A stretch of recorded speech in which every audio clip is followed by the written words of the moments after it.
Daniel, ainda em cima do assunto política, né? Se cogita a questão sempre aqui da oposição. O real papel da oposição aqui em Petrolândia. Vez por outra, até a gente também se pergunta, Petrolândia tem oposição?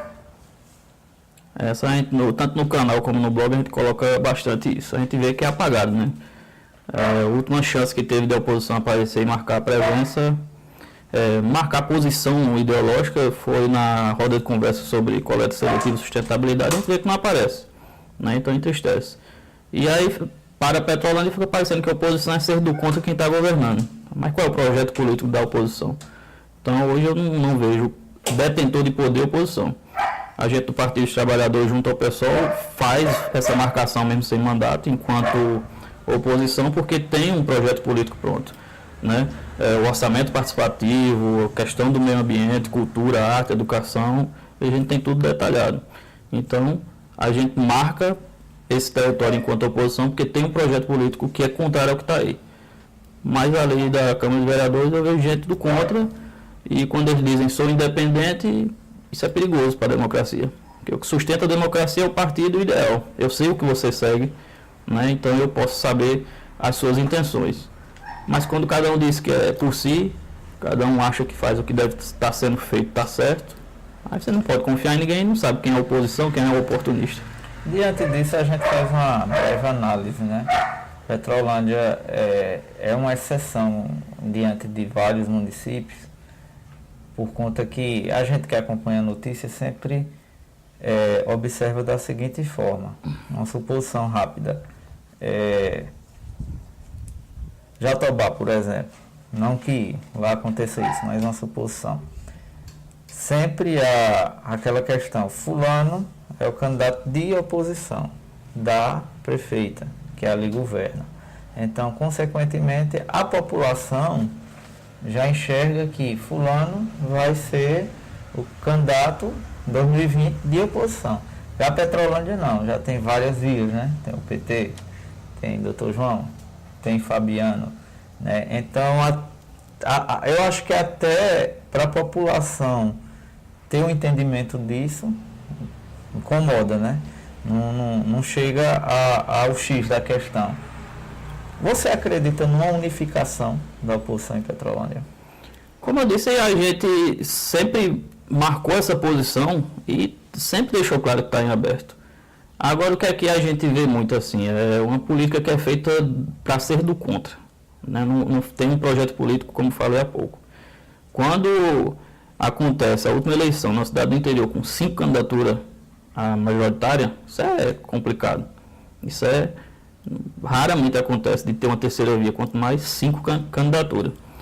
E aí quando termina a eleição que a gente perde, ao meu ver, a primeira coisa que você tem que fazer enquanto oposição, líder daquela oposição ou daquela via, é chamar todas as outras para conversar. E aí, por que a gente se separou? Por que não há unidade? Né? E eu sempre disse que tinha que ser assim. Né? O grupo inteiro do Partido dos Trabalhadores e do PSOL sempre disse isso. Mas a grande verdade é que não, ficam magoados. Né? Quem perdeu por poucos votos acha que a culpa foi de Adriana, do PT, que não coligou. Mas ninguém faz a autocrítica de dizer, eu tentei construir coletivamente com esses grupos, desde aquela última eleição até hoje, quantas vezes eu chamei esse grupo para conversar? Quais são as minhas propostas para unificar? Então, de agora, enquanto presidente do partido, enquanto for, esse ano tem o PED, ele vai para a reeleição, mas qualquer afiliado pode ser candidato. Eu sendo reeleito, eu reafirmo a nossa posição. A gente está aberto para fazer essa unidade, para fazer essa construção e ser essa oposição, ter esse lado. Mas se não acontecer, vai ter terceira, quarta, quinta via de novo. Eu não acho que a gente tem que carregar essa culpa de que a unidade teria que partir da gente, né? Quer dizer que só a gente é que tem que procurar. Então, depende não só do PT. O PT está aberto para dialogar com todas as forças políticas. Agora, eles que têm que fazer essa autocrítica. Daniel, fugindo um pouco do campo político, como anda a sua vida de professor? Eu estou assumindo agora a coordenação de biblioteca na EREM de Jatobá. Já estamos desenvolvendo alguns projetos relacionados à literatura, cultura e incentivo ao hábito de leitura, assim como também dando suporte aos professores de linguagem e de outras áreas. Né? Além dos cursos que a gente mantém, né? Tem um grupo de estudo de expressão popular que a gente faz com professores, bancário, advogado e também está aberto à juventude. né, entre outras atividades que a gente faz com o Grêmio Estudantil e juventude no geral. Eu me recordo de vários projetos que, no caso, você fez ali no EREM Maria Cavalcante. Vai levar esses projetos para o EREM? Sim, a gente nunca parou não. Assim, o atual hoje é o FLEV, que é o Festival Literário Escola Viva, né, que na última vez a gente fez a homenagem a Rui Sá e Zé Luiz. Então, a gente sempre vai escolher nomes da literatura, das artes do município para fazer essa homenagem. Houve até uma premiação, né, que você recebeu há tempos atrás. Foi ligado a esses projetos ou não? Sim, sempre todas as premiações que eu obtive foram ligadas aos projetos, né? Já recebi prêmio nacional em São Paulo, já participei da TV Escola, já um dos projetos meus que era relacionado à formação cidadã contra a LGBTfobia, teve prêmio e também uma matéria de página inteira no Jornal do Comércio, né? Então, nesses meus quase 13 anos enquanto efetivo e em torno de 15 anos como professor, todos esses meus trabalhos foram sempre reconhecidos, tanto pela comunidade. Gratificante, né? Muito. Muitas pessoas geralmente falam mal dessa profissão, mas eu sempre busco incentivar os melhores alunos a seguirem ela, até porque as próximas gerações dependem, né? Essa vontade de ser professor tem que ser permanente, a luta pela educação pública de qualidade, a liberdade de cátedra não pode parar nunca. E eu sempre fiz desse meu ofício de professor também uma extensão para as artes, cultura, uma pedagogia da liberdade mesmo. Daniel, recentemente a gente teve também acompanhando o nascimento de um novo canal de mídia aqui em Petrolândia. Até quero parabenizar aqui, né, que é o canal da Gota.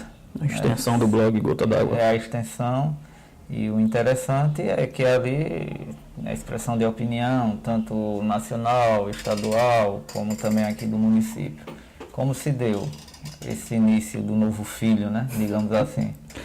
Foi uma ideia do amigo companheiro Francis Rubens, né, bancário, servidor ali do Banco do Brasil, onde ele surgiu a ideia. O blog precisa ter uma extensão, por que não um canal?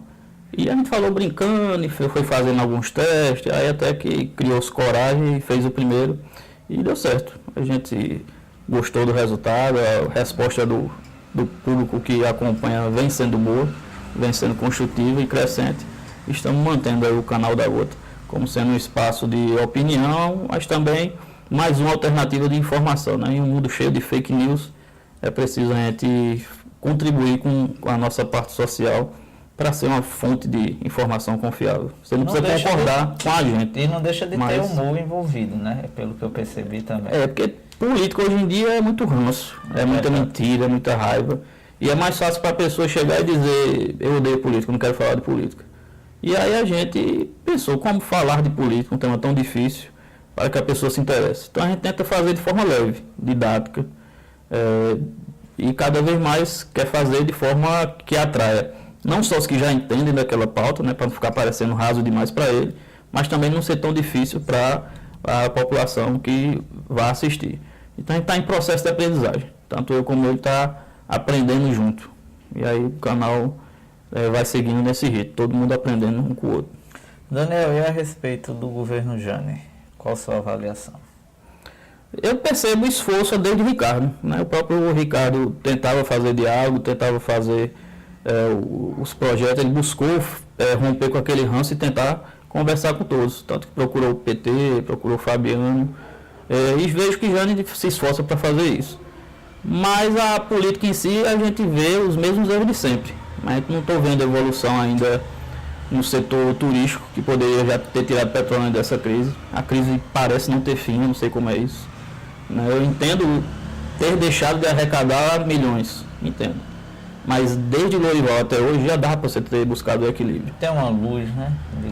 Você tem que ter. Você vai viver refém, e se essa verba nunca mais voltar, a gente vai viver sem farda, as calçadas quebradas, problema do lixo que a gente percebe o esforço de tentar modificar, apesar de ser uma reivindicação muito antiga, estão tentando. Mas a verdade é que continua precário, os serviços públicos são precários, não há concurso público. Né? Mais recente agora teve problema com os jovens estudantes universitários, que correm o risco de ter que arcar totalmente com o transporte, né, para poder cursar a faculdade. Onde, ao meu ver, se o município não tem a obrigação legal, mas deveria ter a obrigação moral quando não oferece essa alternativa no município. né? Então há muitos erros ainda que o governo de Jânio precisa corrigir urgente, né? Porque a partir de agora tudo vai ser cobrado e vão dizer que é por conta da eleição ano que vem. Mas você vê uma certa diferença entre o governo dela e o do ex-prefeito Lorival Simões? Do ponto de vista de estar aberto ao diálogo, de recepção de autocrítica, eu vejo. Ela é mais aberta à autocrítica, né? E a crítica que a gente faz procura se abrir a ouvir, pelo menos, assim, as sugestões que a gente tem. Né? Enquanto no outro, com o Lorival era mais difícil, havia dificuldades claras para ter esse tipo de diálogo. Mas na aplicação mesmo da política, Petrolândia continua praticamente do mesmo jeito. Daniel, a avaliação que você faz do Poder Legislativo? É zero, não vejo nada.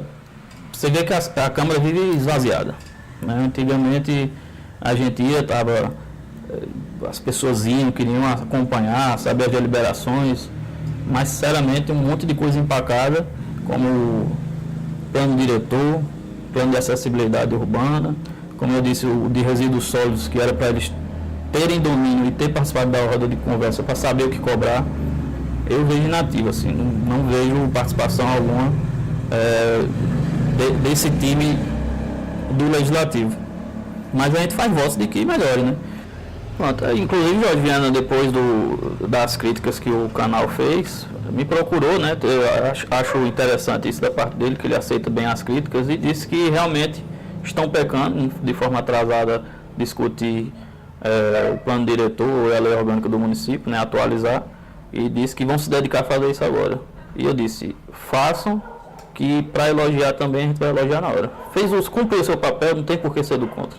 A gente quer o bem do município. Então faço votos que a Câmara tem quase 2 anos para mostrar serviço ainda. Mas se você me pergunta hoje a análise que eu faço dos 2 últimos anos, não tem nada de destaque que mereça, né? E sobre aquela situação, Daniel, envolvendo o ex-presidente da Câmara, Delano Santos, e o atual, Joilton Pereira, né? No caso, houve aquela transparência de Joilton, de mostrar alguns débitos deixados por ele. Como você avalia essa situação? Ficou muito barulho por nada, né? A gente tinha colocado também no canal. Porque Delano usou os mesmos argumentos que Fabiano usou para se defender do ataque que Delano fez a ele. Aí vai ficar bola de neve. Um sempre vai jogar a culpa no outro. Então compreende-se por todos eles que a dívida é da Câmara e assume o presidente da seguinte. Então ficou muito barulho por nada. Acho que como não tem projeto para aparecer, aí tem que inventar fato novo para aparecer.